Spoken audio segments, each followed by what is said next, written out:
কি ফজৰৰ নমাজৰ পিছত এই যিটো লোৱাৰী যিটো কি বাচ্চা ঢুকাল তাৰ কি ককা দেউতা মোৰ ওচৰত আহিছে আহি কৈছে যে মোৰ ঘৰত মোৰ শিশু বাচ্চাটো ঢুকাইছে তাৰ মাৰ ওপৰত খন্দা আছে মাৰি পেলোৱা বুলি পিছত মই 6টা বজাত গৈ সিহঁতৰ ঘৰ পালোঁ ঘৰ পোৱাৰ পিছত মই দেখিলোঁ বাচ্চাটো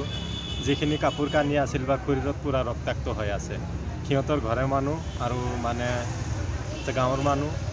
এটাই শব্দ কি কৈছে যে এই কি বোৱাৰীজনীৰ ওপৰত খন্দা আছে বোৱাৰীজনী মাৰিছে বুলি মানে গাঁৱৰ মানুহ বা সিহঁতৰ পৰিয়ালত ফুল ছাকচেছ আপুনি গৈ বিচনাত পোৱালিটো পাইছে কেনেকুৱা অৱস্থাত পাইছে মই পাইছোঁ তেতিয়া ৰক্তাক্ত হৈ আছে গেঞ্জিত আৰু শৰীৰত গোটেইটো মানে তেজ হৈ আছে বোৱাৰীজনীৰ নাম কি বোৱাৰীজনীৰ নাম মুছিদা খাতুন